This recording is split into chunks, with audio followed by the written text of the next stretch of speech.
Hi, I hope you're well. It's the 5th of December and I have had a really productive day. So this morning I woke up at 6:30 and I have been experimenting lately with the time that I'm waking up.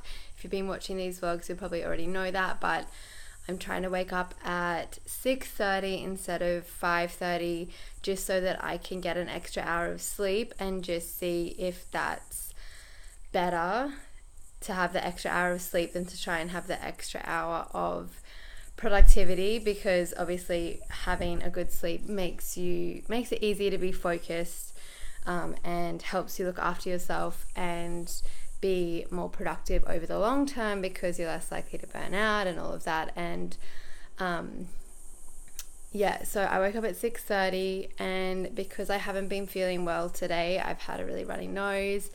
My throat's a bit sore, well, not sore, but it just, you can probably tell. And it's been like this for about a week, and everyone in the house has been sick. But I still wanted to do something active, so I went for a walk just up the street here and listened to a podcast from Procrastinatists podcast, and I re-listen to episodes all the time, particularly from her podcast, but sometimes from other podcasts too. And I'm just leaning on my chair, by the way. I listened to her episode about making 100k, and if you've been watching these vlogs, you'll know that my goal, so I set an impossible goal for 2018, and the reason it's called an impossible goal is because that helps you reduce some of the mental drama when your brain's like, I can't do that. It's like, well, yeah, I know it's impossible. That's why it's called an impossible goal. But to really work towards it, regardless of whether you achieve it, and to get all the benefit from becoming the kind of person that would be able to achieve the goal. So it was originally, my goal was to make 120k in a year and be working full-time on my business by the end of 2018, but I've kind of realized that that's two goals. Making 100k in my business, 100 grand, and working full-time in my business are two separate goals. As I just said, I just repeated myself. And that I wanted to make it 100 grand instead of 120, just because the number, it just sounds better, sounds cleaner. And it's not because I'm trying to reduce my goal is 100,000 plus, but I just feel like 120, which was just 10 grand a month on average, I don't know, I feel better about it being 100. I don't know if that's like a silly reason to change it, but anyway, basically I'm going to have to do really similar things to get either to 100 grand in a year or 120 grand in a year. So so I listened to the podcast that she did where she interviewed 5 life coaches, and I'm really wanting to start getting coaching services going.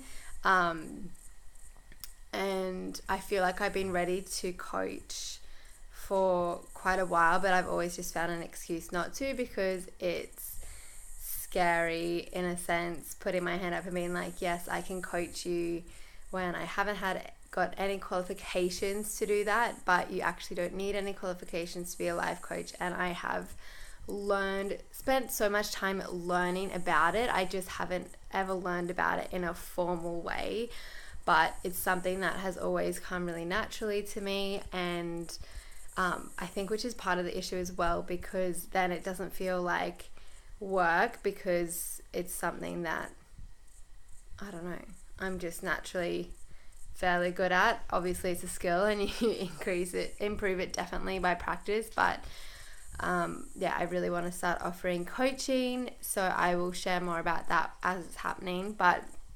I did self-coaching scholars and really did some mental work around my goal for next year, and just like all the doubts come up, just because that's part of it being a goal that you've never achieved before. Your brain's like, but you can't do this, you've never done it. Yeah, I haven't done it, that's why I want to do it. And yeah, so just sort of brain dumping that onto a page and then doing Brooke's model, which is basically breaking it down into thoughts, feelings, actions, results. Yeah, did that. And then today I've just been following my calendar. It has gone beautifully.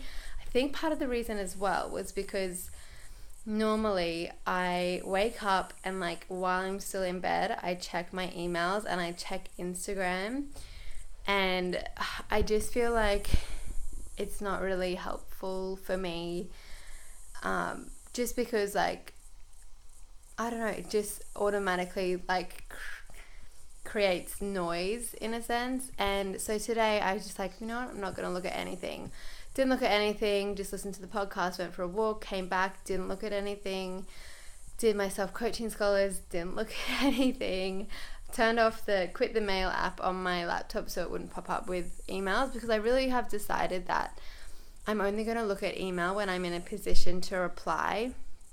I get so many emails from you guys at night, like while I'm asleep, because of the time difference and that most of you are in the US or Europe or anywhere but Australia. So I love getting emails from you guys, so I always look forward to reading them, and I always want to read them as soon as I get them. But then I end up needing to read everything twice, because I read it once when I read it and once when I reply to it. And because of the volume of emails, it's just not productive to do that. Not that I don't want to read your email twice. And the email's always really long too, which I love, but is another reason I don't want to read everything twice. Oh my God, it's so hot, and I turned the fan off in here because it makes such a loud noise. But it's because I'm wearing a jumper and it's summer. Probably shouldn't have done that. So what was I saying? Being productive, I think. So I just got to work after I did self-coaching scholars. So I had planned for myself to write 2 blog posts today. I had already pitched myself, so I'd already pretended, I spoke about this in another vlog, but I pretend to be my writer, then I pitch an idea to my boss, and then I pretend to be my boss. I pretend to be the boss, not pretend. I am the writer and I am the boss, but I try to wear them as separate hats. So then I look at it as the boss and I think, well, what would be like best for my business and which is best for my readers. And then so I already had planned the 2 blog posts I was going to write and a brief outline. Of course, whenever I sit down to write it, it always changes slightly, just because if you're writing like 100-word summary of a post, you don't really have to fully nut out the idea, and sometimes just a better thing emerges. But I get myself 2 hours for each post, which is something that I used to never think I could do, creating a post, because of the amounts of procrastination and the self-doubt there's no way I could just do it in one day, just one. So now I'm so much more productive and so much more focused.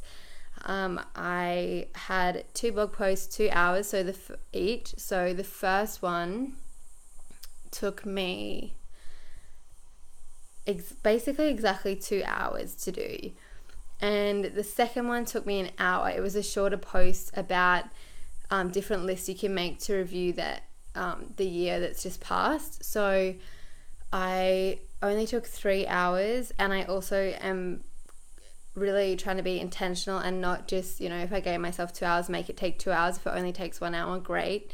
So I had an extra hour, so I had lunch, just sitting out on the deck, not watching or listening to anything, just like chilling. And then I started taking some photos, which I hope to use for Instagram, some selfies, and some like desk photos. So that looks alright like that, but I haven't really taken anything that I like. Can be a frustrating process, but I'm just gonna keep at it.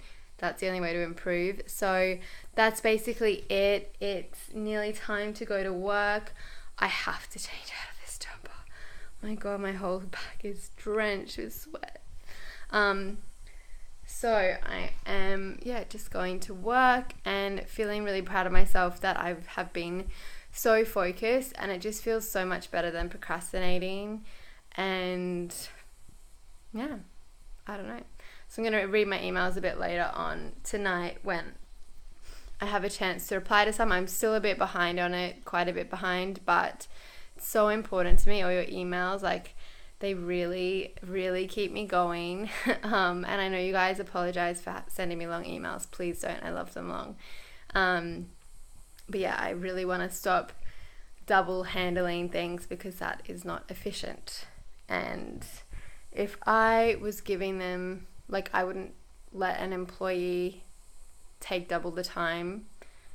So I'm not letting myself do it. So anyway, that's all for now, and I will see you tomorrow. Also, day 83, I'm still struggling to upload it. So I'm just going to upload day 84 now without having done 83. I think the world will keep spinning. I think it'll be fine. And then when 83 is done, I'll pop it up too. But it's getting like 2 behind. I think I'm like a day behind or 2 days behind or maybe even 3 days behind now. I don't want that to happen. So I'm going to do that now. I'm going to change out of this jumper into something a bit cooler. And yeah, I'll see you tomorrow.